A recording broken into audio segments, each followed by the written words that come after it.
Welcome to the Spawn Chunks, episode number 1 for Monday, 6th of August 2018. My name is Pixlriffs, but my friends call me Johnny, and joining me, as always, is my good friend Joel Duggan. Joel, how are you? I'm doing fantastic, my friend, and I like that it's as always on episode 1. Yeah, I know, yeah. It's establishing, starting as we mean to continue, I suppose. Right? You know, like dress for success sort of stuff. Yeah, exactly. Fake it till you make it.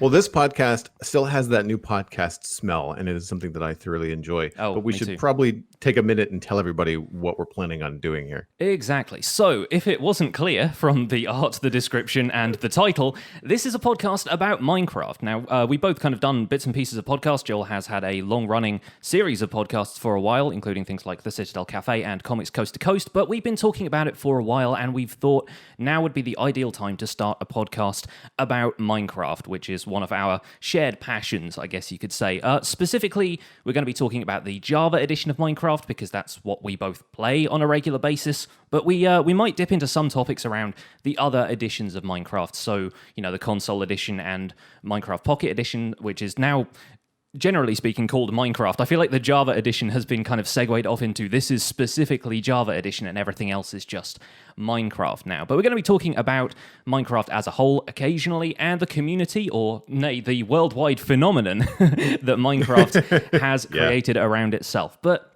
I figured we would kick off just have a quick chat about what we've been doing on our respective servers, because Joel and I both play on separate Minecraft servers. Yours is the Citadel, mine is decidedly vanilla. So what have you been up to? So I had a fun but unfortunately fruitless night last night. I had updated one of my mapping tools, actually something we can talk about later, and I thought I spotted 3 ocean monuments all within loading distance of one another. Okay. And my fingers started to drum together like, Yes. Now, do I necessarily believe this Java app that tells me that these things are within 200 blocks?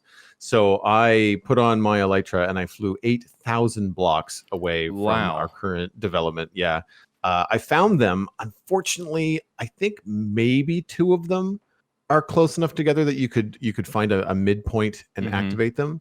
Unfortunately, all 3, I don't believe, are within the 128 block radius. Now, yeah, I'm also not even sure if it would even work or be worth it, because they don't operate the same as other kind of mob spawning stuff. So there's a lot of math and a lot of research I'd have to do. But it was just fun for a change to not build anything, to not dig anything, to not mine anything, and just fly around and look around at the new world generation. And it was really cool. Ocean monuments look fantastic now. Oh, they do. With all the seagrass and kelp growing on them and everything. Yeah. I feel like that's sort of the vision they had for them originally when they first introduced them back in Minecraft 1.8, I guess it was.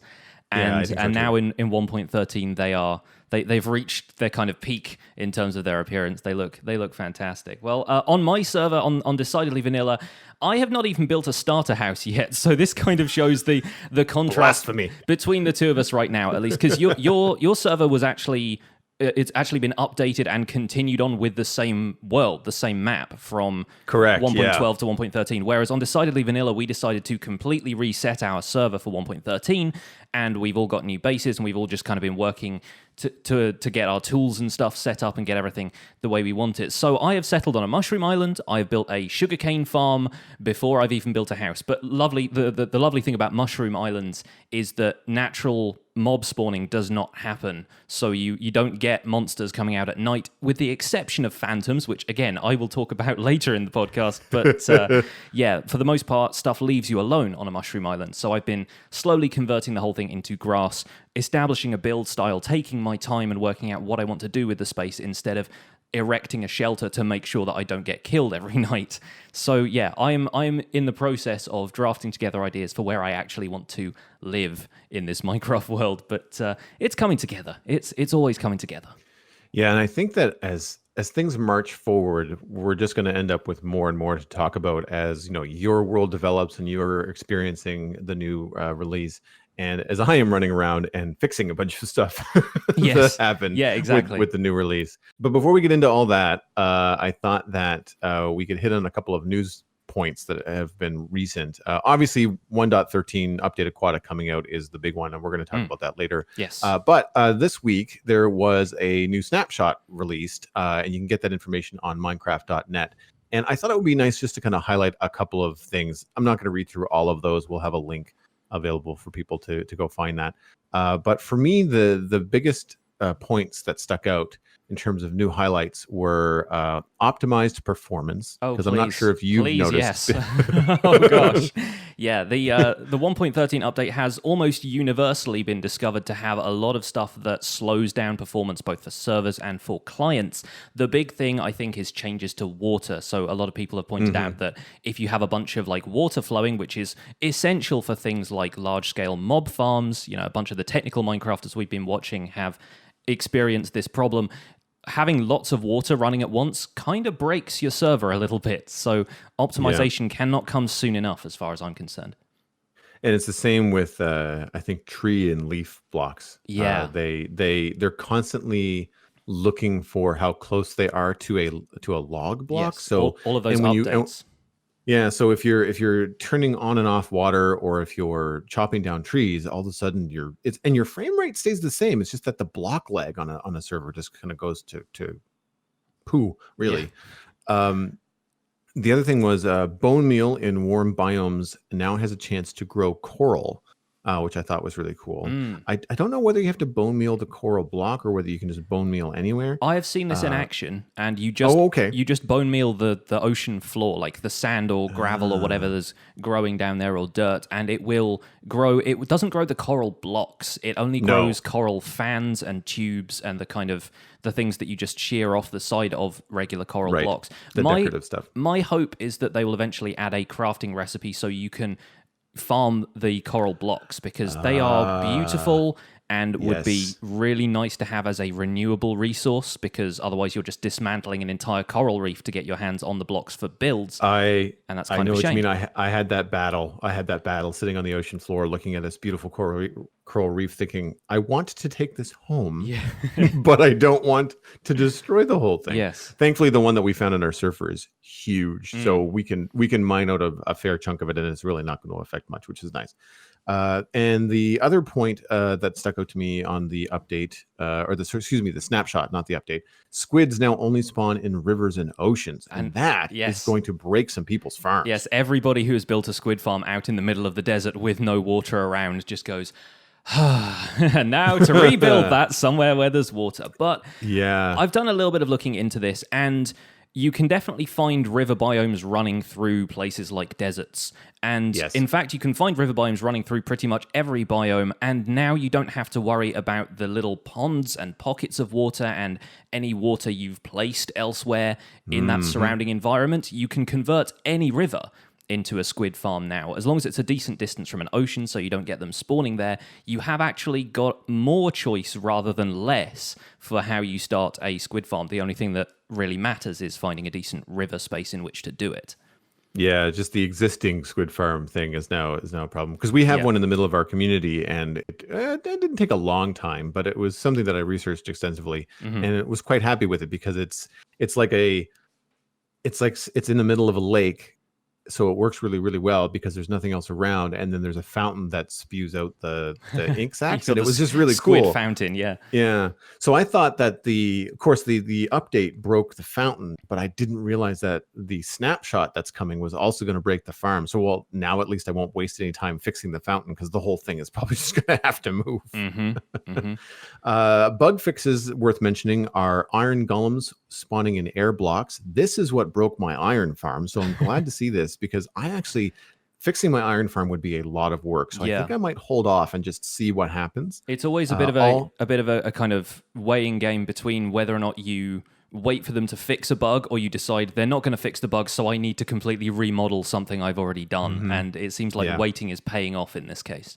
Yeah, I'm not familiar enough with snapshots in terms of how quickly this 18W31A snapshot will actually make it into 1.13. Like, does that take months? Does that take weeks? It really are varies. You familiar with that? I mean, when there have been updates in the past, they've usually tried to push them out relatively quickly, and when it's just little tweaks to the established features rather than introducing whole new features in and of itself, then generally speaking, they didn't really put out snapshots all that often. But since I think the performance aspects and stuff and the feedback they've got from 1.13 has been so vocal, I think maybe they need to kind of assure people that there is something in the works and have people test the optimizations to make sure that stuff is going ahead as planned. So we can probably expect 1.13.1 in the next month or so, I would guess, but I'm absolutely no authority on this kind of thing. So speculation. Listeners, do not take my word as gospel. It is not going to steer you correctly 100% of the time.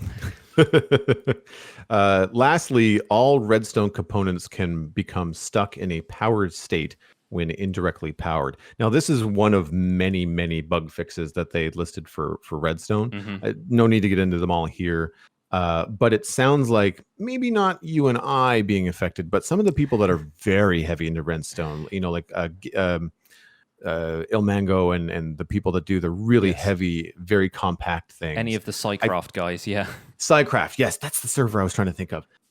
So this would be something that they would be like, oh, okay, good. Because I would imagine that having things so close together where they're like bud powering or indirectly powered would really be a pain in the butt. So the fact that Mojang is aware of this and they're going to be fixing that is good news for everybody. But that's really the highlights from 18W.31a. And so there is a little bit of other news floating around on Minecraft.net that we thought was worth taking a look at. There's a couple of things here. Specifically, there's been a little bit of Minecraft movement in terms of media out there. There is an Adventure Time crossover episode with Minecraft, which is called, I believe, Diamonds and Lemons, which I thought was quite a neat title. Have you checked out the trailer for this? Have you actually watched the... I have. I've seen the trailer, and I have to confess, I am not usually a Adventure Time fan. Neither am I. I tried getting into it when it first came out, and it wasn't my thing.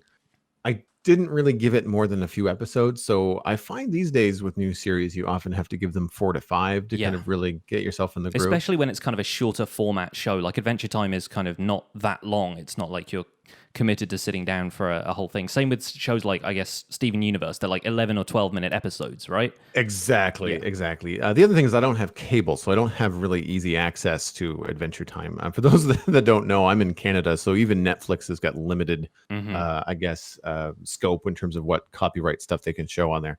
So I don't have an easy way to watch it. But I watched the trailer, and I have to say, they got a good chuckle out of me. There is the way that they address the Minecraft references, and the article on Minecraft.net goes into this with the interview that they did with the director. But it's not like they make Minecraft joke after Minecraft joke. Like it's just an Adventure Time episode set in Minecraft. Yeah. And they're talking about the world as if it's totally normal and this is totally every day. And they make a crack about fireworks, and I really laughed. It was really quite good. And so I think they might have the right balance. I also enjoyed the look. I'm not a big fan of Adventure Time art as well. It's probably one of the reasons why I don't watch it. But the way that they kind of smashed the blocky, cubey look of Minecraft with the current aesthetic of Adventure Time. The character designs were done by an artist by the name of Joe Sparrow, and they've got some of those design sheets on the article on Minecraft.net. And it's really cool looking. It's got this really nice nod to Minecraft, but also unmistakably Adventure Time at the same time. Yeah, and I think that's the difficult thing whenever you're adapting something like Minecraft, and this has happened more often, actually. I think Rick and Morty did a Minecraft episode at one point, which is kind of on the other end of the scale, cartoon-wise, from Adventure Time, in terms of like the type of humor they're going for. It's a lot more adult of a show, and kind of maybe the references they were making would appeal a little bit more to the adult side of things, whereas kids are going to be watching Adventure Time, even though it's, I think, perfectly enjoyable for anybody who's, it's like a family show almost. It's got that kind of that offbeat humor that will like appeal to kids just because of how random it is, but occurs to adults to, they like that kind of absurd thing. The thing I find really difficult as somebody who is almost painfully into Minecraft, like it's something that I struggle with my nerd kind of brain about, is that they don't always treat Minecraft stuff the way Minecraft itself works. And like you said, they're taking Minecraft and using it as the setting for an episode of Adventure Time. So obviously they're going to mess around with stuff. But in this, they've got skeletons building a house for you. And I'm like, in my head, I'm just going, that's not how skeletons work. That's not how, you don't use skeletons like that. Yeah. And I just have to kind of stop myself and go, no, suspend your disbelief. It's fine. It's a cartoon show. But the thing that redeemed it for me was that they got the crafting recipe right for the firework that they make. In that little trailer, they put together, Finn has a diamond, and he's like, this is full of potential. I don't know what to do with it. I want to turn it into something extra impressive that's going to impress Jake. And then they kind of suggest a couple of things. And I think it's Princess Bubblegum. I'm not that familiar with the show. Like you say, I don't think really... you're right. She's the pink one. She's the pink one. Yeah, the pink one crafts a firework in a crafting table. So you see the familiar 3x3 interface, and she's placing items in the spot they're supposed to go, and she makes a firework star and does it right. Like, the recipe is actually one that works in Minecraft. And that's the thing that bugs me the most when they adapt stuff like this, because even the official Minecraft card game, because it's got a limited number of cards for like the resources you have, has some recipes in it that do not exist in the playable game of Minecraft. And that is the stuff that bugs me. It's like when they're making a stone pickaxe with smooth stone instead of cobblestone, I'm like, it just feels fundamentally wrong. So the fact that they got a crafting recipe right in this cartoon adaptation, just it makes me happy. I don't know. Yeah. It's just one of those things, really. Just my little Minecraft nerd brain gets fired off by stuff like that. So is this out already? Where can people watch it if it is? It was released on July 20th this year, 2018. So as far as watching it, I would imagine you can probably find it on YouTube. Cartoon Network would be the place to watch it. So I'm unfamiliar if Cartoon Network has a streaming service or what streaming service they might be associated with. I think a lot of times what happens with these shows, they end up on a specific service, whether it's Hulu, Netflix, etc. Yeah, and some places even like have websites where you can go back and watch it. Like I know Nickelodeon used to host old episodes of like Legend of Korra and stuff was online. So I imagine there are a bunch of places that people can find it, especially if you're in the right region and it was released kind of day and date with you guys. So yeah, that's exciting. Another piece of Minecraft media news is that the Minecraft movie has been delayed. And if you weren't really excited about the Minecraft movie before, then this probably isn't going to be all that interesting for you, because I feel like, yeah, the adaptation for like a cartoon kind of doing a crossover episode is one thing, but I'm still not entirely sold on the idea of them making a movie in Minecraft. Having said that, the Lego movies were pretty good. So yes, a little bit of faith in that. But it's been delayed by the departure of Rob McElhenney. I'm not sure quite how to pronounce his name, but he is the guy who is known for playing a character in and writing, co-creating It's Always Sunny in Philadelphia. So very funny dude, was set to direct the Minecraft movie, but has now dropped out. The reasons weren't stated in the article that I read, but the writing duties have been taken over by the Nee brothers, who wrote a 2015 indie film called Band of Robbers and are also attached to write and or direct the Masters of the Universe movie that's coming out next year. So this has delayed the Minecraft movie until, I think, 2020 or beyond. So we're not going to be seeing the Minecraft movie anytime soon. But it's gone through a bit of that kind of development hell kind of thing where evidently they're trying to get this right. They're trying to get something that will appeal to everybody. And video game movies are notorious for not being successful. So they're banking a lot of, a lot of stuff. A lot of thought is presumably going into making this one something of a success. So we'll have to see what effect that has. Yeah, this came up in my Discord yesterday. Maccast actually dropped a line and said, "Hey, so this has been delayed," and his response was, "This was even a thing?" Yeah, exactly. I didn't realize this was happening. And my response was like, "Well, they made an Angry Birds movie, and arguably Minecraft has a lot more content and story just on the outset than Angry Birds does." Yes. So if they can do that, then I mean, I'm sure Minecraft as a movie is something that would appeal to a lot of people. You'd also get the nostalgia of, by the time the Minecraft movie comes out, the people that have been playing Minecraft for the 8 years that it's been out are now kind of in their early 20s, with disposable income, and will totally go see a Minecraft movie, regardless of what people say. They're just out of curiosity, they'll probably end up going seeing it. Yeah, and if I start to see some positive buzz about it, I think I'll probably consider it at the time. It's not something that I would necessarily leap out to the cinema and go and see, but Exactly. I think it's got some potential in the right hands. So hopefully it's now in the right hands. And yeah, if like you say, if they can make a movie about emojis, hopefully. Well, yeah, I forgot about that one. Yeah, but it is Patrick best forgotten. Stewart to be in it. It is best forgotten. Yes. Yeah. Now the real kind of sleeper hit here for me is like they're making a new Masters of the Universe movie. I didn't know this. I have some Googling to do after the show today. Probably to be discussed on a future episode of the Citadel Cafe. But you know it. Yes. Holy crap. In other news, the Amidst program, which people use as a map overviewer program to generate kind of an overview of a world seed in Minecraft before you actually load it up in your Minecraft client, is now available for 1.13 in a kind of beta form. So the problem with the existing map tools is that every time Minecraft updates its world generation, so if new biomes start to spawn, if new objects start spawning in the world, then older mapping software cannot find these things, or it generates the terrain in a different way because of how terrain generation has evolved over time. So the fact that we can now use a mapping tool to find where things like giant iceberg biomes are going to be, and anything that's kind of changed about ocean generation. There's going to be a kelp forest here, a warm ocean, a cold ocean, things that you need to be able to find to gather specific resources like the coral reefs we were talking about earlier. Then that's going to be very, very crucial in the upcoming sort of weeks and months as it reaches its full release. And I can imagine a lot of people are, if they haven't reset their servers already, then they are going to want to fairly soon. So having a map overviewer for that kind of thing is going to be really useful. This is the thing that I used last night to find those ocean monuments. Right. Yeah, I was messing around. The only thing that I find I want to say bad, but it's curious, I guess, about the Amidst mapping program. The colors that they choose to represent different biomes and stuff, specifically land biomes, is very odd to me. Yeah. Some things make total sense. Deserts look like sand. Mesas look like, red clay. Mm-hmm. But swamps are like neon blue.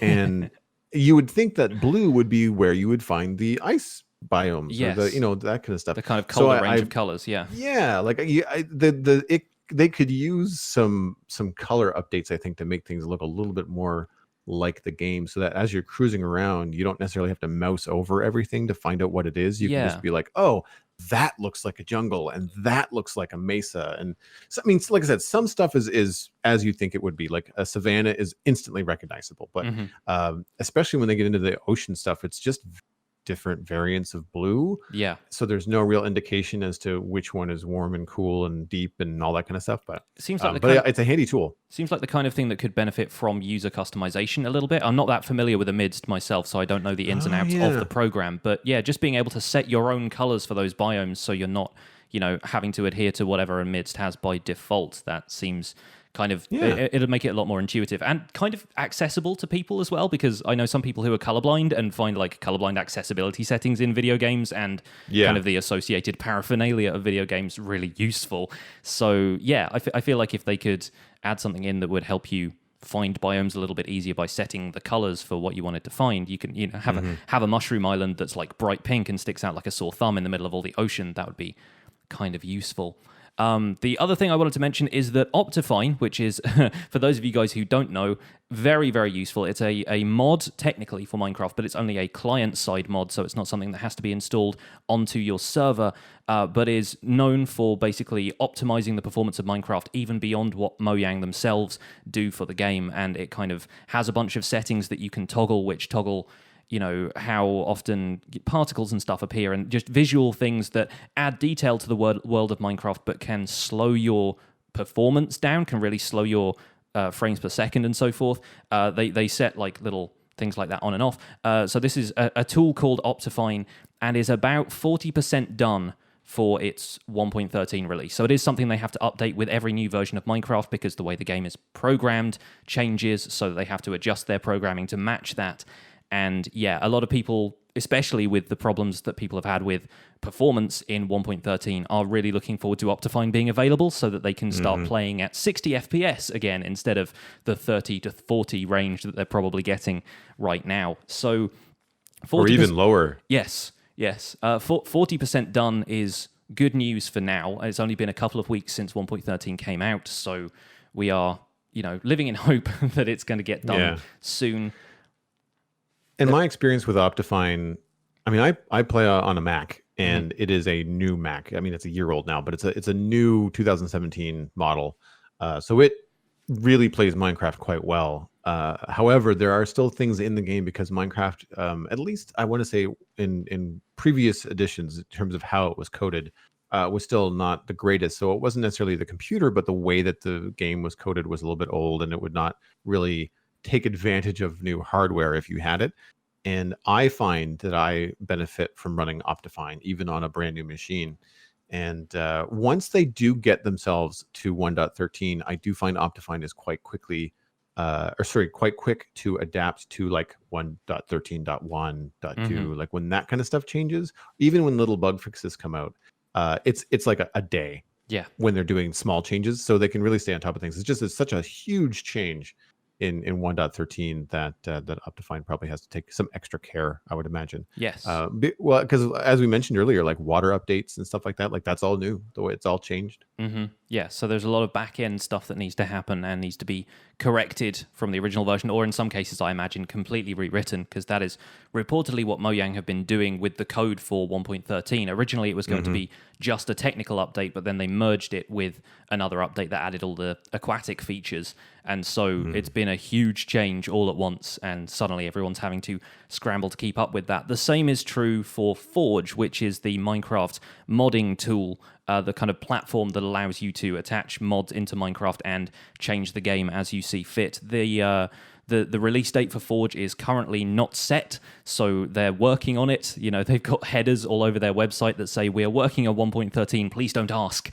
Nice. Yeah, it is one of those things that like the modding community is obviously going to have to adapt to these changes all the more, and because they're trying to basically glue on extra stuff to the basic vanilla game of Minecraft. It's definitely going to take a lot of work for that stuff to become compatible again, and all of the mod authors are going to have to work with the new platform and update their mods as well. So people who play modded Minecraft are probably going to have to stick with 1.12 or earlier for the time being until we know more. And when we know more, we will probably end up discussing it right here on this podcast. And speaking of all of the 1.13 updates, I think it's a good point to say that I'm just so excited about 1.13, and I think it's the thing that we should talk about this episode. As far as the newest, latest, greatest. I mean, we would be remiss if we didn't just dive right in and talk about 1.13 and all the different changes and how it's affecting our games. Literally dive right in this case. Yeah. I was hoping someone would catch that. There we go. So I want to throw it to you because I'm curious. I've updated a world, but you've reset the world as you mentioned earlier. So starting fresh, starting new, how is 1.13 treating you? It's pretty incredible, I've got to say. I actually took a little bit of a hiatus from playing Minecraft, generally speaking. I've been playing a bit of other games here and there. I've been streaming different games. I've been playing different games on my YouTube channel because I had heard about the 1.13 features a while ago. They were first announced back in November of last year, and it took them probably, 8 months or so to actually get into a playable state, even though they were releasing development snapshots the whole time. I held off on that stuff. I wanted to experience it all kind of as it happened, really. I only took 1 or 2 dips into the content that was coming up in terms of actually playing the game. So I had a new lease of life on Minecraft anyway. I wanted to get back into the game and revisit that kind of creative spirit that the game has, something that's always driven me to play Minecraft. And having new features to explore, having the world around me look different, especially the oceans, it just felt instantly immersive again. It felt exciting, it felt new, and there is so much stuff that people have been wanting to add for the longest time. Just more ocean life has been on the wish list since time immemorial as far as Minecraft goes. And yeah, it's very, very exciting. The new server, when you spawn in, you're on an island. We picked a seed specifically that we knew had a giant ocean around which we planned to build a bunch of different port towns. So nice.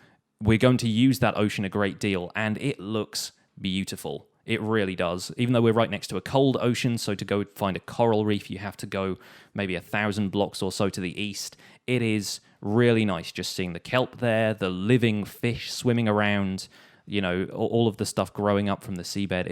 It's fantastic. And I'm interested to hear what you have to say about this, considering that when you've got an existing server that you've updated, you have to go a little bit further afield to find new terrain that hasn't yet been generated in order to find that 1.13 ocean. So how has that been for you? It was a little easier than I anticipated, actually. We also had a little bit of prep.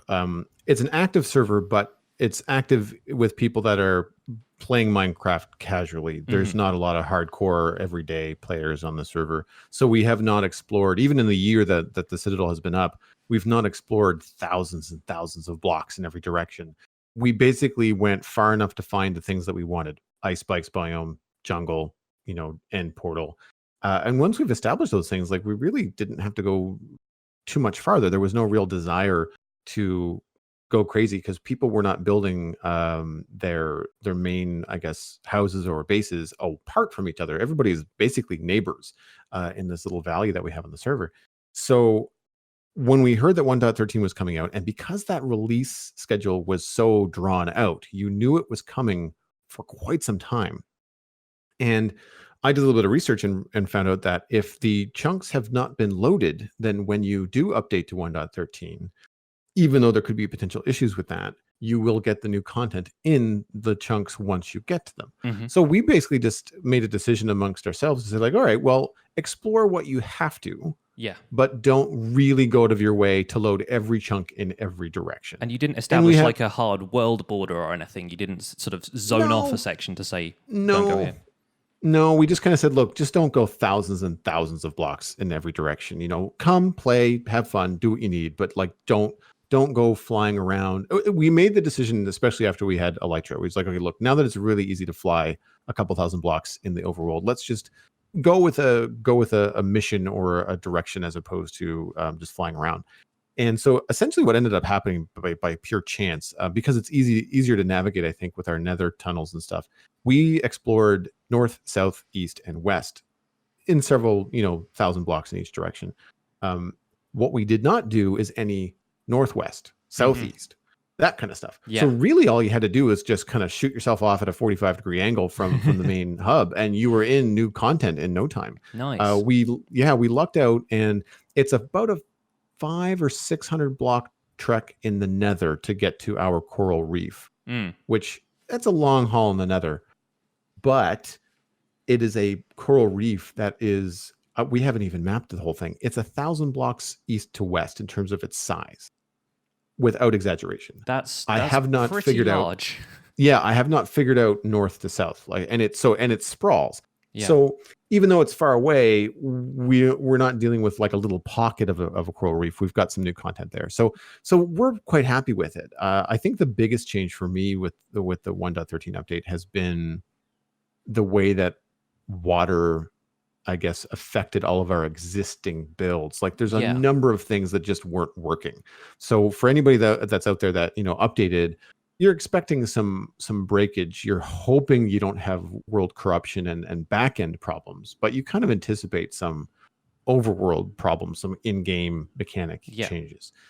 So I had to spend quite a lot of time fixing some community farms, mostly with regards to water streams. Haven't had any redstone issues. One of the bugs that I mentioned earlier, the iron golem thing, it broke our iron farm. So it's not an issue at the moment because we've got a lot of iron stockpiled, but we're currently not producing any new iron.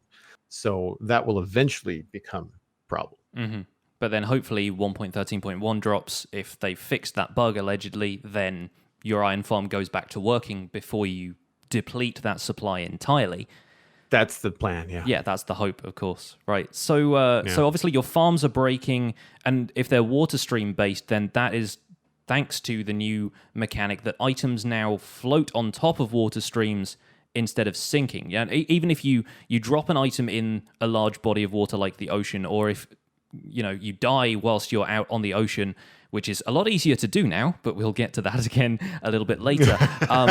Items will now float to the top of water. They have a little bit of inertia to them as they enter the water, so if you throw something, it's not just going to immediately bounce on the surface. It's going to dip down, and then the physics will start to slow it, and then it will drift back up again, which I think just adds to the immersion of it. It looks really nice. Like there's just something pleasant about watching items just kind of slowly bob back up to the surface and knowing that you're going to be able to retrieve them nice and easily.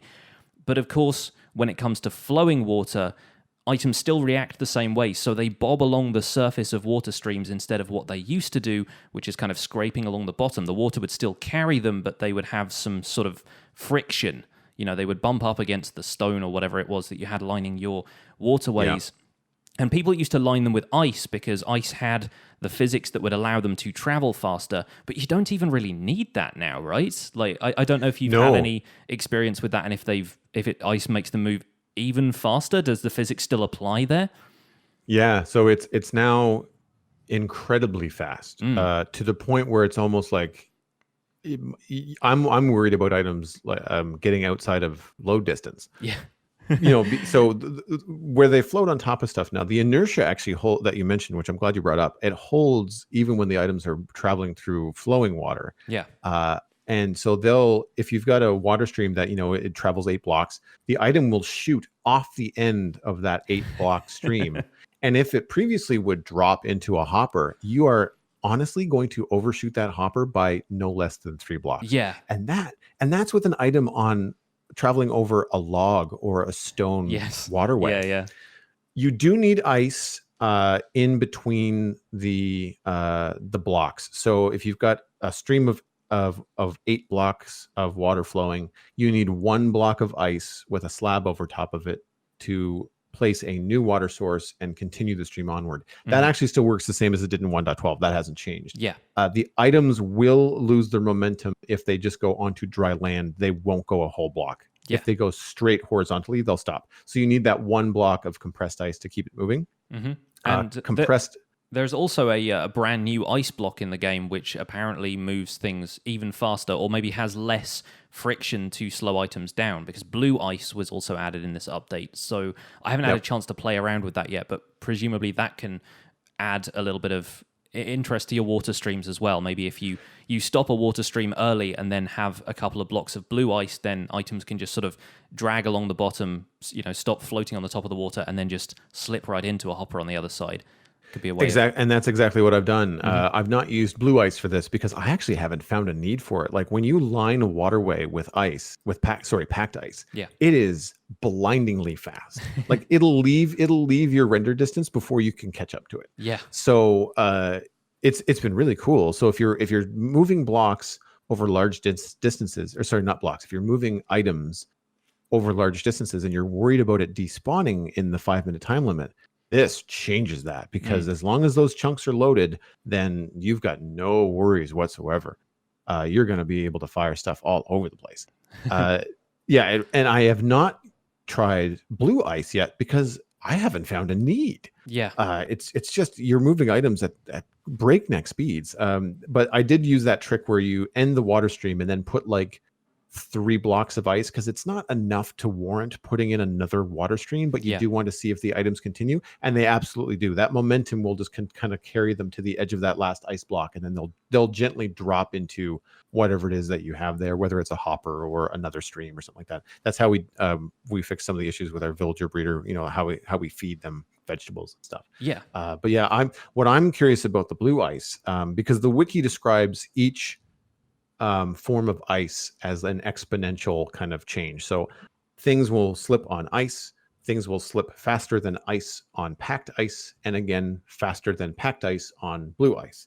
So if you have a long nether trip, I'm thinking blue ice and boats is going to be just like warp speed. Yes, in previous updates, that was definitely the preferred method of transport in the nether. If you wanted to go a long distance, you just put down a row of packed ice, something on either side to stop you from diverting off of it, because it's actually quite difficult to stay on a single block wide path of ice. You put down a boat and then you row, and it goes lightning fast. And that's the ideal way. It's faster even than, previously people would use mine carts to get around, and sometimes they still do because you can just have a hands-free ride on a mine cart. Yes. But boats are definitely somehow the fastest thing to use to travel in the nether, despite water not being present in the nether. If you use packed ice, it's never a problem. No, exactly. So I mean, so that's kind of what I've been tackling mostly, has been updates from flowing water, water mechanics, that sort of stuff. Has there been anything new in the game for you that stuck out? I set up a skeleton spawner very early in the new world. I found that my Mushroom Island had a skeleton spawner fairly low beneath the surface. It was only sort of 20 blocks or so up from bedrock. So I immediately wanted to rig this up, and I came across a couple of problems moving skeletons around, because water streams aren't just used to transport items in the game, they're used to transport mobs. And what I found was that the skeletons now move slower because undead mobs will sink in water. And this is also a mechanic you can use to turn zombies into the drowned, which are a new addition to the game, which are effectively just waterlogged zombies, the sort of sailors that have sunk to the bottom of the sea and become sort of like the pirates in Pirates of the Caribbean, where they're all kind of like, flesh hanging off of them and stuff, and they've got this vague blue tint to them and glowing eyes. They're really cool looking, but you can't move zombies and skeletons from spawners around as quickly as you used to be able to, because they used to bob up and down on the surface like items now do, and it seems like items and mobs have just swapped roles, and the mobs now sink in water. So moving them around on water streams, they're affected by the friction I was talking about earlier, and they're a little bit slower. So luckily, this hasn't affected things to the point where they won't go into the sort of killing mechanisms that we have for mob grinders, but they just move a little bit slower, and it's not something I've done extensive testing on, whether or not I can, have them go into a water stream and, like we said, put down some blue ice after that, and then they'll slip a little bit faster. I think they probably just keep whatever momentum they had, so they wouldn't be moving particularly fast anyway.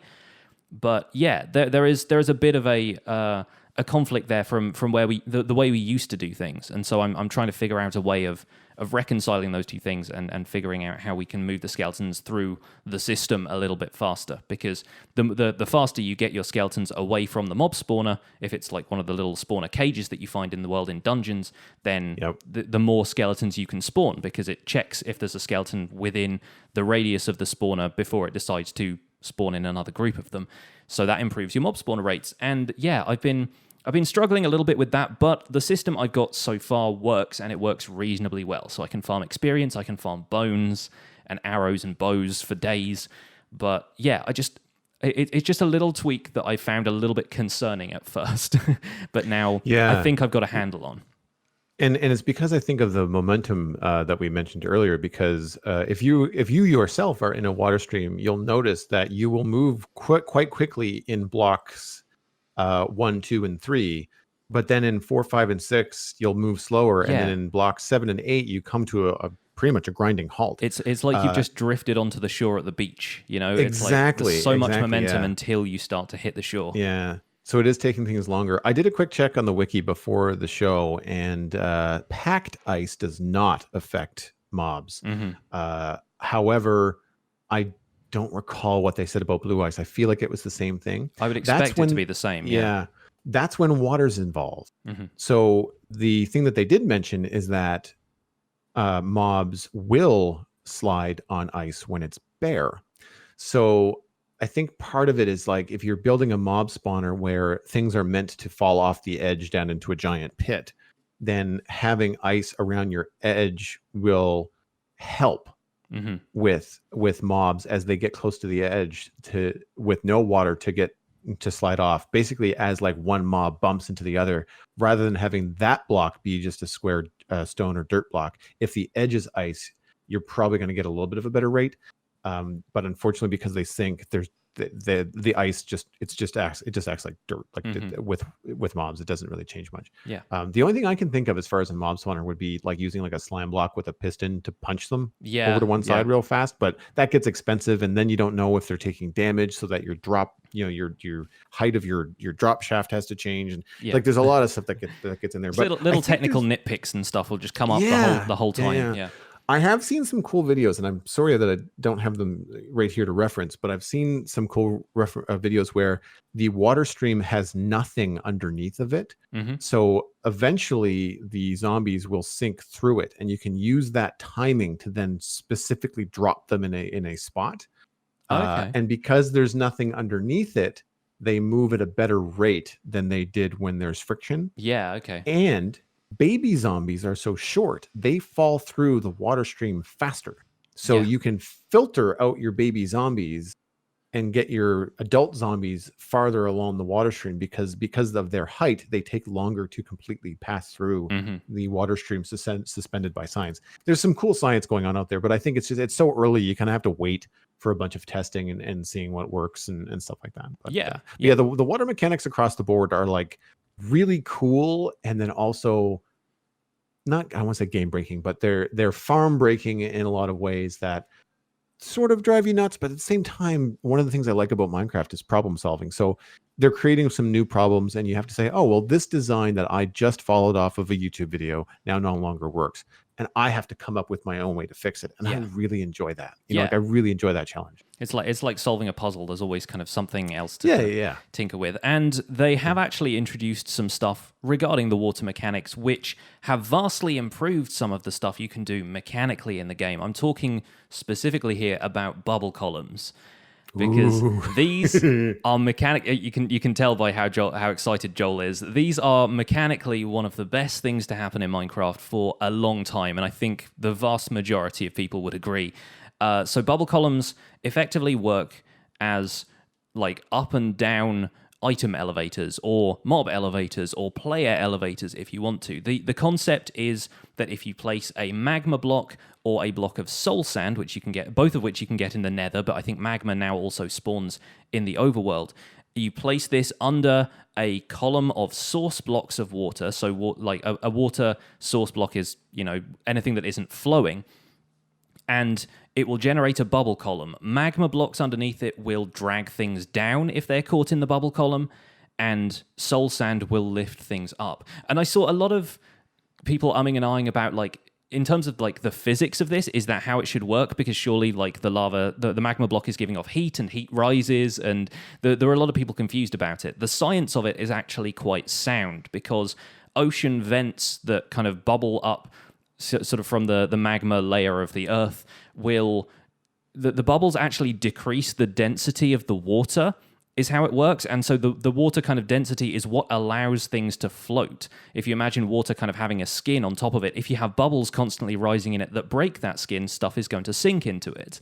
So the magma block thing physically, like in terms of real world physics, which don't always apply to Minecraft, but it's nice when they do, it actually works that way. And soul sand is kind of an exception to that because it's not a substance that exists in the real world, but people have theorized, as they like to do about Minecraft stuff, that soul sand effectively has souls trapped in it. It's going to get a little bit dark here, folks, because you're getting it in the nether, and the texture of it has always looked like a bunch of kind of little faces are in it. Then there are souls trapped in this stuff, and placing it under all of this water is kind of the energy that it's putting off is the souls trying to get out, and that's what pushes things upwards. There's kind of an outward energy that this block is exuding when you place it in the world, which it doesn't do at any other time. So it's just the kind of like the theories and the kind of justifications for this stuff that people like to make up if it helps them understand the mechanics a little bit better.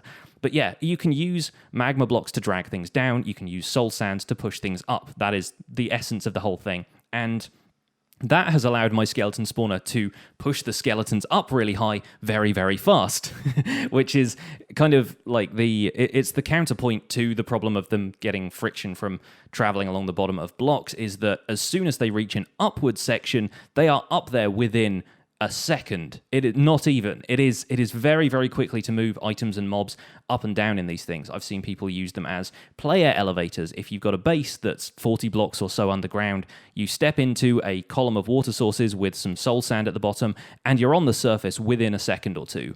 It is genuinely lightning fast, and it solves the problem people had using item elevators before, because previously item elevators in Minecraft, the ones that people used efficiently, technically, were either made of droppers and dispensers, which required an awful lot of redstone know-how in order to put together something that would just transmit an item up a single column, or it was based on a glitch, essentially. It was glitchy behavior. It was, you set up a kind of plus shape of any material, really, but people used to use glass, so they were seeing it. And then if you put an item in the middle of that column, either via a dispenser or something else that kind of shot an item into the middle of it, normally the item would try and displace itself out of the block in one of the cardinal directions, either sort of north, south, east, or west.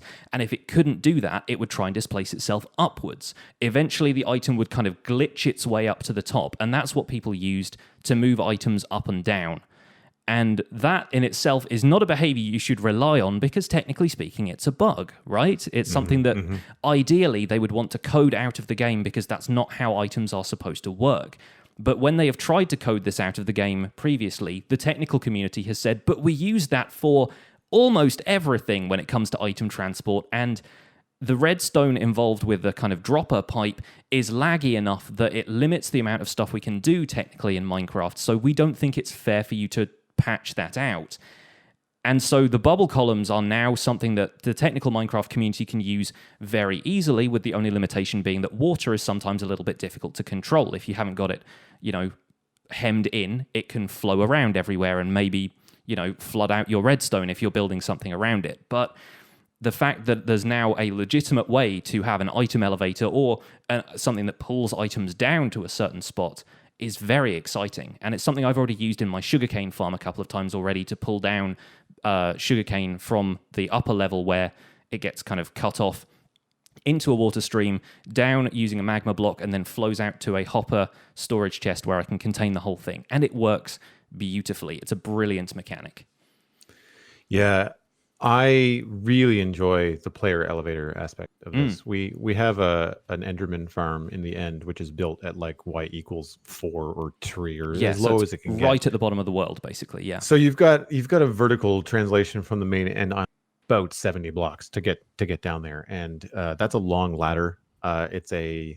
We didn't fill it in, so it's a dangerous ladder. Like, it's something that you can fall off of. Yeah. And forget the void. If you fall off of this, even if you just hit the ground, you're still probably going to take a lot of damage. Yeah. Yeah. So what we did was we built 2 elevators, just an up and a down. There are designs out there where you can do like block swapping and have one column do both soul sand and magma block for up and down, depending on how you want to do that. And we've got those in the server too. But this one I just thought for speed and just, you don't want to think, you just keep to the right and go either down or up, depending on which way you're going. And it is not only fast, but fun. Yes, the fun part is seriously underrated as well. Exactly. Like, forget the fact that, nowhere in Minecraft has everybody said, I'm having a lot of fun going up and down this ladder, ever. Exactly. And you thoroughly enjoyed it. It takes a little while to travel 60 or 70 blocks, but not so long that you get bored. It is something that you don't, because of the bubbles, you don't have to worry about drowning, because you actually get air from the bubbles, which is kind of a cool feature. You pop out the top kind of excitedly. It's very easy to control at the bottom. All you need to do is put signs or a pressure plate or a door or something that's not going to let water through when you open it. Yeah, exactly. So that, I'm not sure how that's going to work once they eventually allow you to waterlog doors, but right now there's a couple of designs, and I've managed to come up with a really slick design where it's just a pressure plate and a iron trap door, and that's it. So it looks really, really clean. And I think the item transportation thing, we use a lot of those glass elevators. Yeah. And the one of the reasons that they're made out of glass or something unique is because as you're mining, one of the worst things that you can do is cut a block out of these elevators, because one block in those old glitchy item elevators would break them. Yeah. And that happened to me. I have a base on my server near a swamp. There's a slime farm I was digging out. I was finding all kinds of stuff. Coal and diamonds and redstone, and I had a water stream and I had an item elevator, and it was going back to my bulk storage, and somewhere there was one block missing out of that elevator. All of it disappeared. Yeah. I went back to my bulk storage and was like, I had to dig it out anyway. It wasn't like I needed all that stone, but some of that precious stuff I would have really liked to have. And it all just ended up glitching out the side of a block and despawning somewhere in a cave because I missed like one section when I built it up, because I was lazy and I didn't build it out of glass. I used cobble or something like that. So I was like, having something now where it's very distinctly a water stream that you're using to shoot items up, if you're mining underground looking for stuff and you hit a water stream, you obviously know someone's water elevator and you have to patch it. You know, like it solves a bunch of problems at once, and I think to the benefit of Minecraft. The item elevators that I mentioned as well. Usually, what you do at the top of those, you would collect items with a hopper. You can't do that anymore. Yeah. Hoppers now have a bounty box that follows the shape of the hopper as opposed to just a square box, which is great because it means that you can click in between them, which is way easier. You can click around onto a block that's like off to the side slightly. Yeah, exactly. But it means that items on these glitchy elevators would just sit under the hopper as opposed to on top of it. So you've got to put a water stream at the top of your old item elevator anyway. You might as well just change them to water streams. Yeah, and the thing I think that absolutely sells the bubble columns for me is that they're intuitive. They are easily understandable. The thing about those old plus-shaped item elevators where it's just a solid block of stuff is that the game doesn't automatically suggest to you that you should do that. That's something that people have had to figure out through experimentation and sort of game-breaking testing, and now that there's something intuitive for people like me who are not really that technically minded and don't spend time exploring that stuff, and I don't watch a lot of kind of discoveries within the technical Minecraft community because generally speaking I prefer building, but it was almost like a barrier to entry. I kind of went, well, I don't know why I should have to build this thing that is effectively relying on a glitch to transport my items, and it's something that I never really did because that's the kind of stuff I can't troubleshoot. If it's a game mechanic that you're relying on to work a certain way, then I can understand it better if it's something the game just does already. Like the bubble columns, the magma columns being out there in the world, they generate as part of oceans now. You can see them in action before you even try it. And the soul sand thing you kind of have to know about because it doesn't generate naturally in the world, but the idea is already there. It's planted in your head that, oh, this is a thing that drags stuff down, so maybe I can use that to my advantage instead of having to figure out, this is a square of glass that, pipes items upwards because it glitches through them. It feels like it's an in-world solution to thing, and I love that. It doesn't kind of break the immersion. It allows you to forget that you're playing a game, and in this you're just kind of playing with the physics of the world as the world provides it to you. I think that's a lot better of a solution. You're using Minecraft to move things, not Java. Yeah. Yes, exactly. Yeah, exactly. I do find the magma blocks a little bit slow on the pull down. It's a much slower trip down. Now, you could just have a water drop. That would be the fastest way to get down, and that's been in the game forever. Yeah. But if you really want to have two water columns next to each other, or use the same one with a block swapper, just be aware that the trip down is usually a little bit more calming than the trip up, and you have to shift at the bottom. You have to crouch to make sure that you don't take damage from the magma block. Is the other that's thing. Right. That's right. So that's what people are falling foul of lately, is just taking a little bit of damage as they walk out their elevator, and sometimes that little bit of damage makes all the difference. Yeah. Well, as a builder, which you just mentioned, there are a number of new blocks that came out with 1.13, and I'm curious, what do you feel are your favorites so far? So I've not built much with Coral at all, but Coral actually has two states. So as it exists in water, it is bright and colorful, the kind of thing you expect Coral to be from the real world. But they're then beautiful. You have to place them in water or near water. They have to have water touching one of the 6 faces of the block. 6 faces? Yeah, 6 faces. That's a cube. Sometimes I have to check, because sometimes things in Minecraft often have like multiples of 8 and 16 and things like that, and like a full stack of items is 64. Yeah. So I get used to working in like base 4 and base 8, and I'm thinking 6? Is that the number of sides a cube has? Yes. It's Monday. Math is hard. Exactly. But then, if you have to have water touching one of the 6 faces of Coral block in order for it to stay that color. And if you don't have water touching it, it reverts to a dead state and it cannot be revived. The dead state of these is grey, and naturally, any grey blocks in the game are going to look better when paired with other types of stone. And so now there are 5 different types of coral block that you can mine from coral reefs in the world, and each of them has a dead variant that retains the same texture but is grey. And these look fantastic for detailing buildings. You build like a stone wall, and it can have all of these details in it now, like stone walls in the real world do, because stone walls, generally speaking, are not just flat sheets of stone. They've got kind of pockmarks and things, just little imperfections in the stone. You can apply so much more of that with these dead coral blocks. Suddenly we've got 5 new stone blocks to play with, basically. The same is true of like paths and stuff like that. You can make it look like a path is well worn and has different kind of trails and stuff leading through it with a little bit of extra detail. You don't spam it everywhere, you just pepper it in. And people used to do this already with things like andesite and gravel, just to give the wall a little bit more of a texture. I think the coral blocks are fantastic. The other great thing is having prismarine stairs and slabs, which are something that, like, stairs and slabs for blocks which don't already have stair and slab variants, is something the community has wanted for a while, and is reportedly something that they plan to add more of in forthcoming updates, because some of the technical behind-the-scenes stuff that went into the 1.13 update removed the hard limit they had previously on the number of blocks they could code into the game. So they've had to recode some stuff to remove that limit, and now they can add whatever they want into the game again. So now there's the potential to have stairs and slabs, which means more detailed uses of those blocks. You can have a staircase made out of prismarine, where previously prismarine was only available in block form, and it wouldn't look like a smooth staircase, or have the mechanic of being able to just run smoothly up it. Just having that option for building is amazing. I haven't actually gotten around to using them yet, but that's because I haven't built all that much. I've just done the sugarcane farm and a storage area so far.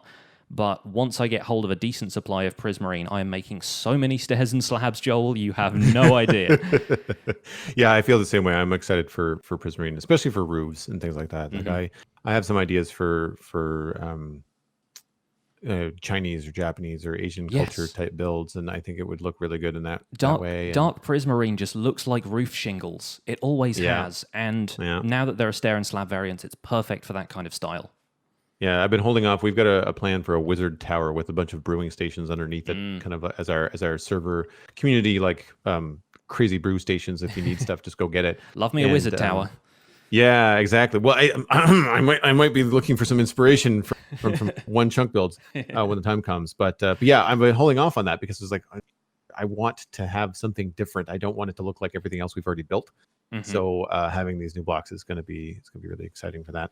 I'm curious because I've not messed with dead coral. I've collected some coral blocks, fans and corals, but I've not messed around with the dead coral. Are they all the same color gray, the same shade of gray with different textures, or do they go like light and dark? Because, for example, blue would have a darker tone than yellow if you converted it to black and white. They're quite well shaded, but that's mainly just for the pattern on them. I don't think they really have like a range of. There's not kind of like slight tints to any of them. They all do. Right. So they adopt light gray versus dark gray. Yeah, like they have a fairly uniform stone color. So the kind of stone range you're getting from a block like stone brick. You know, there's not one that's super dark and one that's super light, which in a way makes them more versatile because you can sort of put them anywhere. But I can see how a little bit of variation might be good, and that's something that people can introduce on their own in resource packs if they want to as well. If they want to, that's true. That's true. The reason why I ask is because I find that there's such a stark difference with so much of the stuff that's like light gray and dark gray on default Minecraft are miles apart in terms of one next to the other. And so that's good that, I mean, if they're medium, then it makes the most sense because it means that when you put in your yellow dead coral, it's not going to stand out like a beacon, like a piece of diorite wood or something that's much lighter.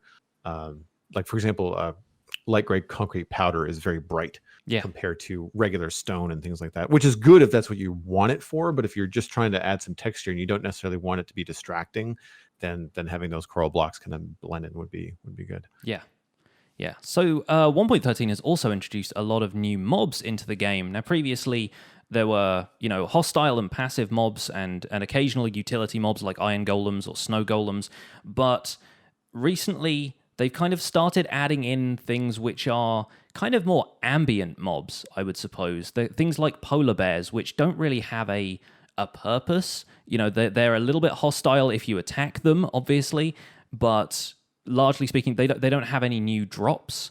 They don't have. They would just drop fish. They're the kind of things that generally speaking, they just added a little bit more life to the world if you found them, which a lot of people kind of had the complaint with polar bears that they're so few and far between and players don't spend a huge amount of time in snowy biomes, they wouldn't really encounter them all that much.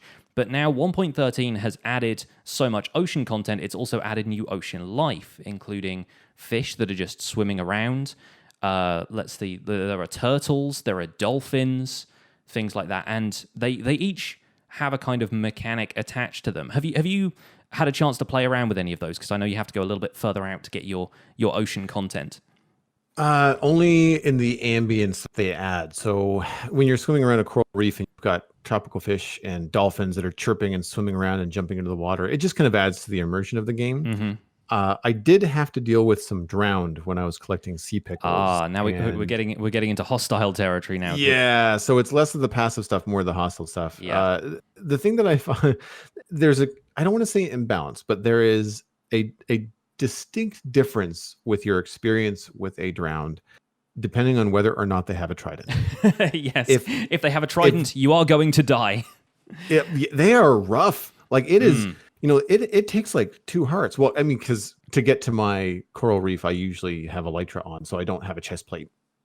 And I wear iron armor, which we'll get into some other day. Mm-hmm. But so essentially, if I take a trident to the face, it's like 2 hearts. Yeah. Even with, some armor on. So you're like, okay, I can't deal with this guy because he's attacking me from 20 blocks away. Mm-hmm. So I have to either get to him and take him out, or it's kind of a lot of run and jump sort of situation, or get in a boat and run away. The flip side is that the regular drowned are, I want to say, almost easier than zombies because they're in water, so they're even slower. Yes. So there's not, they tend to mob you. I find that there are more. Like you'll get attacked by a zombie or 2 on land. Mm-hmm. You'll get attacked by 5 drowned especially if you're near like an underwater ruin or something. Yes. So you can get kind of surrounded quite quickly. But it is incredibly fun to kill them. They make the funniest gurgly underwater growl when you hit them. They've done such a good job on the sounds for this update as well. Just very cartoony. Yeah, and it does just sound like a zombie thing, but underwater and just kind of like as though you're like when you duck your head in a pool and try and talk. It's exactly that, but for a zombie. In the same way that when they introduced different noises for zombie villagers, they kind of merged the ha noise that villagers make with the zombie growl and just kind of gave it a ha. Exactly. But the drowned, they add that ambience themselves, even like watching 3 or 4 of them, like you said, just rising up from the depths towards you is kind of a frightening experience, even if ultimately they are a little bit dopey when they swim towards you. And now we have the ability to swim. Movement in water is a little bit faster, I think, even without depth strider enchantments on your boots. So you can escape them pretty easily, like you said, unless one of them's got a trident, in which case you're going to get hammered repeatedly until you reach the surface and try and hop onto land. The other thing about the drowned that I find kind of interesting is their attachment to these underwater ruins. Like they've clearly got some sort of story going on there where it's like a drowned village a village might spawn on the surface. The drowned villages, they look different. They've got different blocks included in them. They've got like treasure chests and stuff in there. So it's not necessarily that they are people who have gone out to sea on a ship and then drowned. It's more like they've actually got these little settlements down there, and maybe the world itself has flooded or something like that. It's adding interesting lore, and kind of you can speculate about that stuff. It's really neat.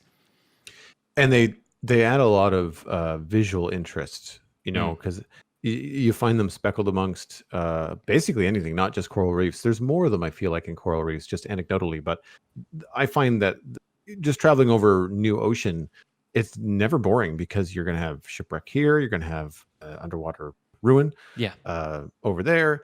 Ocean monuments, as we mentioned earlier, look really cool. So like there's just more visual interest structurally to the bottom of the ocean, which I think is really cool. With the drowned, I'm wondering if it would benefit from them being somehow stronger or more deadly or something like that. Like I almost want the game to be a little bit harder. Yeah. Not necessarily the trident guys, but the regular drowned. I'm not sure. Although I have to say, I'm going to have to look closer the next time I'm fighting one, because I do feel like they surround you, and I don't know whether that's just happenstance or whether they really do surround you on purpose. Yeah. I'd have to kind of like sit and kind of wait and see what happens. Because I've never seen just one when I'm in open ocean. If I'm being attacked, I'm being attacked by between 3 and 5. Yeah, you get mobbed. And I think maybe if they like inflicted a bit of slowness on you or something like that, as though they were kind of dragging you down with them, that might be a way of balancing them a little bit that doesn't necessarily give them more damage, because I think the problem they have whenever they add a new hostile mob is balancing it against either new players who are like absolutely fresh, new to the game, it's their first time playing Minecraft, and they're running into all this stuff that kills them before they know how to defend themselves. Yeah, and then presenting a challenge to more experienced players. There's always going to be a bit of a... It's why they removed killer rabbits, which were like one-of-a-kind rabbits that would spawn in a world randomly wherever rabbits could spawn. And then, like, as a reference to the Monty Python movie, one of them would just be like a murderous rabbit with red eyes that would do a ton of damage to you.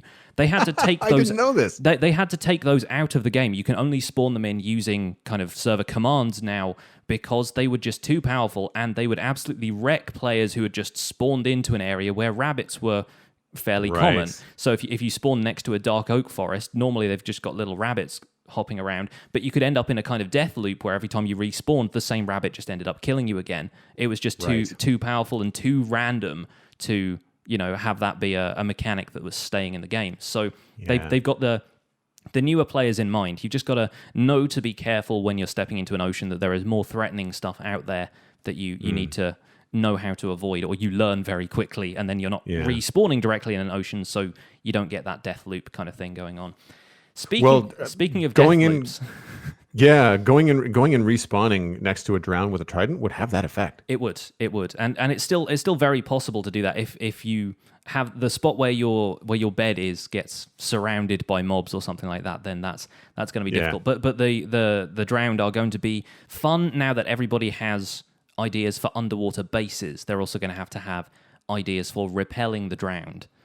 The other thing I wanted to touch on quickly was another mob they've added in the 1.13 update, which is phantoms. And phantoms are, goodness me, they're fun, but they add something very different to the dynamic of the game.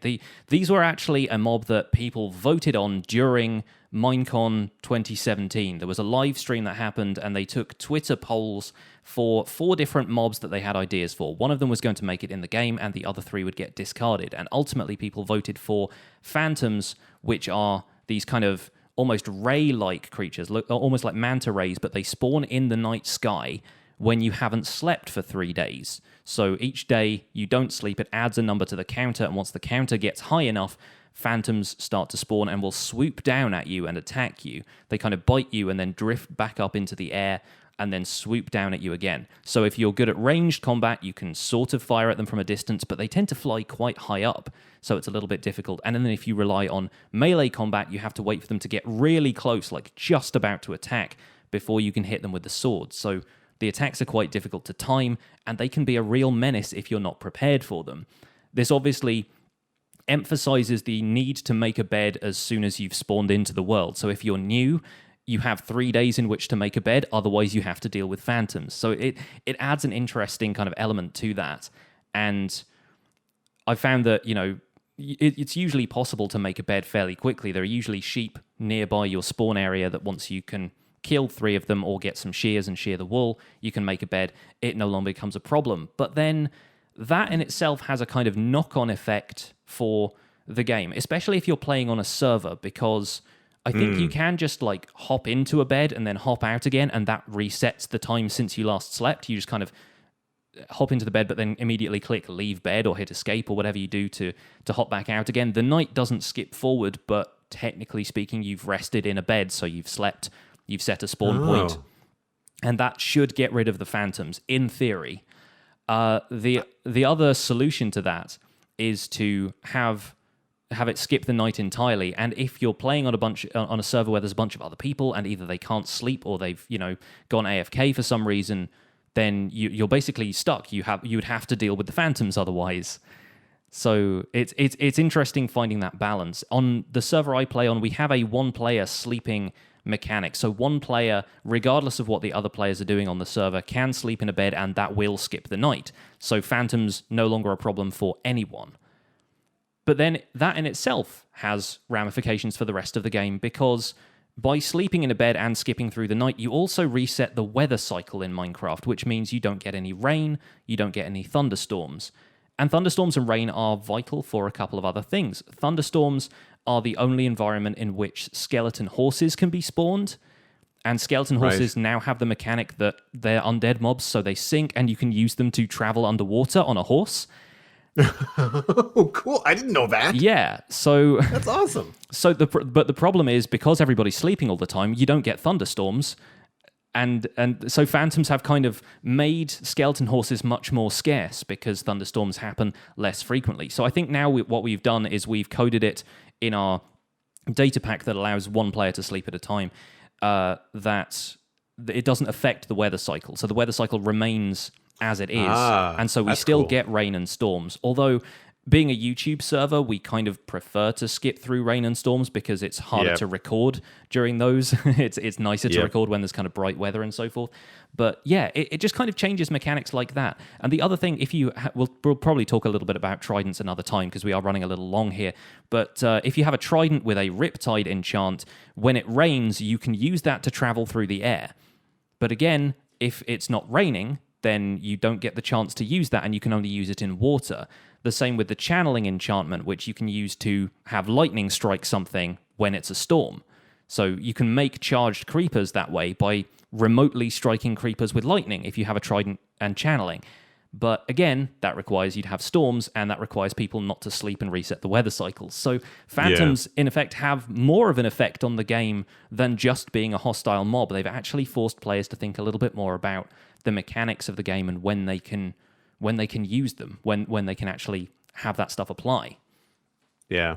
And our server has been up for a little over a year, so everybody's kind of end game ready. Yeah. So we never really bothered with sleeping through the night unless it was absolutely needed, like somebody was working in a dark area or, building a farm or something like that. And so we never bothered with trying to get everybody to sleep. It would come up once in a while, but not very often.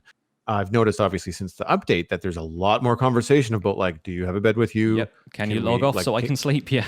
Can you pop into the nether so I can sleep real quick or something like that?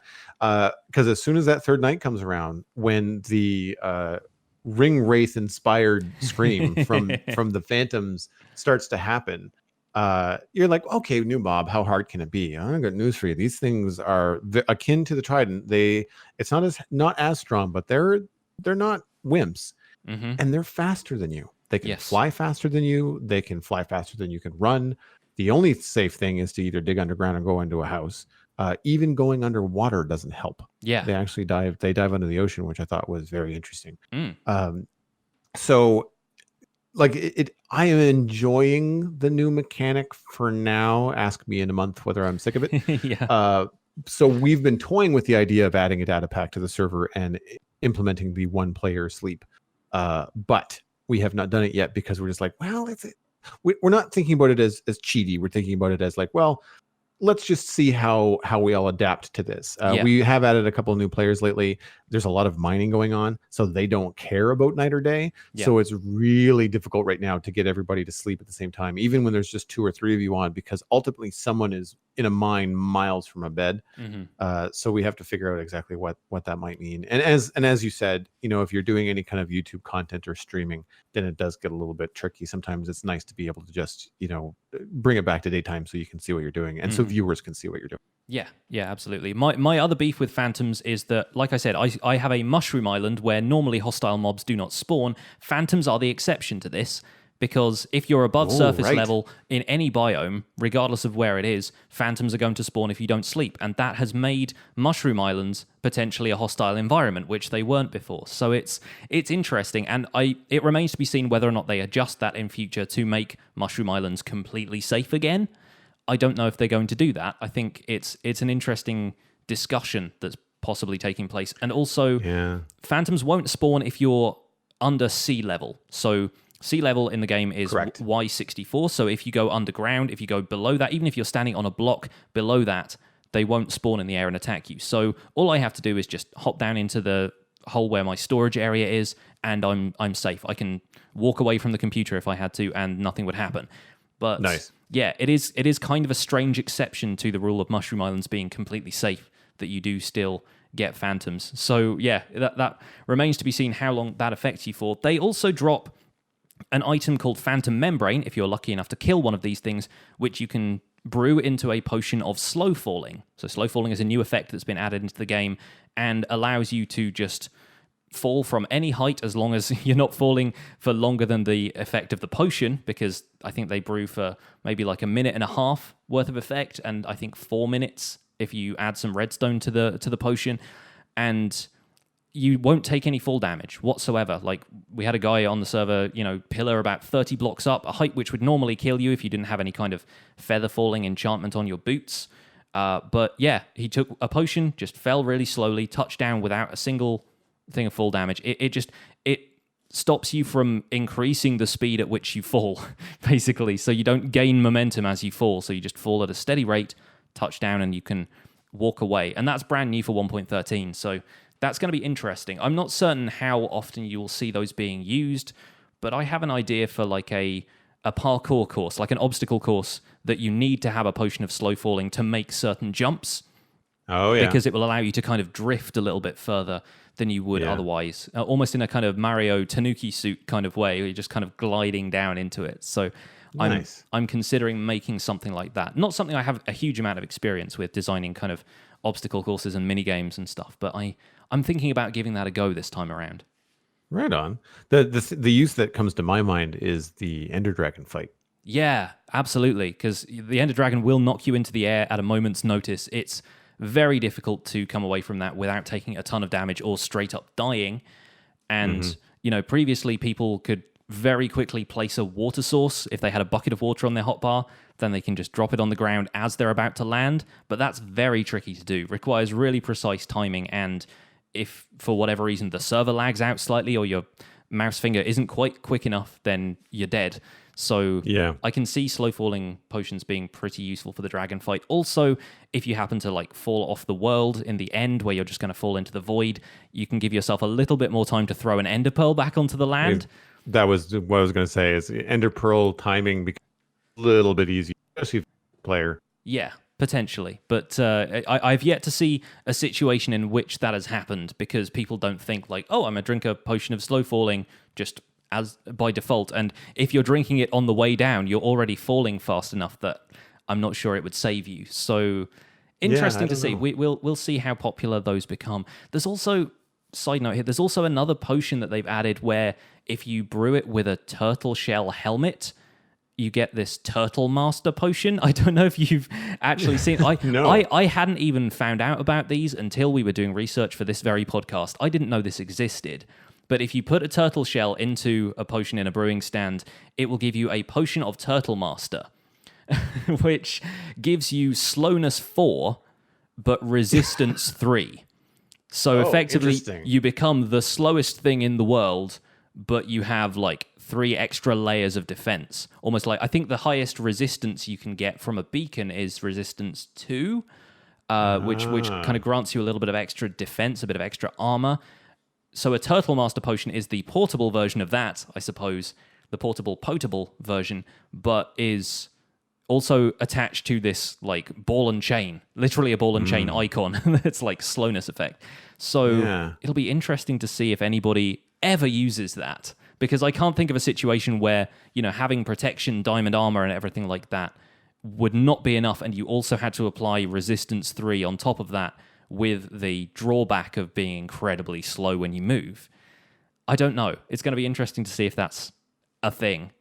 Yeah, I'm thinking like maybe when you're raiding an ocean monument. Maybe. Yeah. It's almost like you'd want to use it in conjunction with a friend. Like it's almost like in an MMO where like you've got a tank. Yeah, you become a turret. You become the turret. You just need to get up close to something before you take it. But then I guess moving around is a problem. I was thinking again, dragon fight. Someone could stay close to the altar in the middle and just hit the dragon when it lands. And if you've got strength potions and this resistance potion, this turtle master thing, The only trick, of course, is that you'd have to be able to get out of the way of the dragon breath, and I don't know whether the resistance would be enough to protect you in the speed at which you move. So I really don't know. I don't know if sacrificing maneuverability is worth the increase in defense. So much of the way I play Minecraft requires on being more maneuverable and getting out of the way of whatever's about to attack me. I spend half of my time running away, but that is because I'm a builder. I'm a scaredy cat. That just comes naturally to me. Whereas, if people are more inclined towards combat and just tanking it, then maybe that might be worth a try for you. I don't know. Give it a try and let us know if you have good results with them. Yeah, it could also be more of a PvP thing, because I don't do PvP at all. Yeah, that's potentially. Yeah, but again, so much of that relies on maneuverability that I wonder if, if somebody sees you drinking a potion like that, they just back off and shoot you with a bow, and then you can't reach them. I don't know if it's worth the sacrifice, but I don't know. Yeah. We will see. Right. Well, I think we have talked for nearly an hour and a half at this stage, so we are definitely coming up on time, if not having gone a little bit over. So we're going to leave it there. There is still so much to talk about in Minecraft 1.13, which I'm sure we will get to in later episodes. There's going to be more mechanics to explore. We haven't even talked about conduits and sea pickles and all of this other stuff, but I think for now we'd better nip it in the bud there. So that wraps up an episode of The Spawn Chunks. Thank you for tuning in for our inaugural episode. Let us know how we did, because we're excited to hear from you guys. Much like the show itself, the online presence for the show right now, things like social media accounts, a website, and so forth, are very much a work in progress. It's Minecraft, so we're building them. We're working out a block palette for things. But for now, we have a couple of ways that you can get in touch, and by the time this goes out, we should have set up our Patreon page. Now, if you're getting some value out of this show, if it's something you like to put in the background while you're playing Minecraft yourself, or something you listen to on your commute and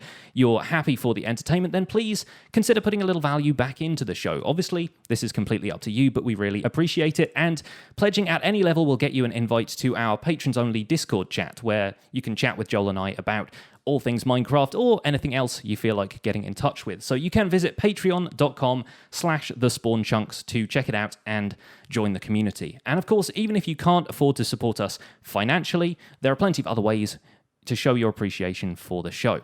You can email us at thespawnchunks@gmail.com and tell us what you think of 1.13. Specifically, if you've got something like your favorite new block or your favorite new mechanic, I'd love to hear about that.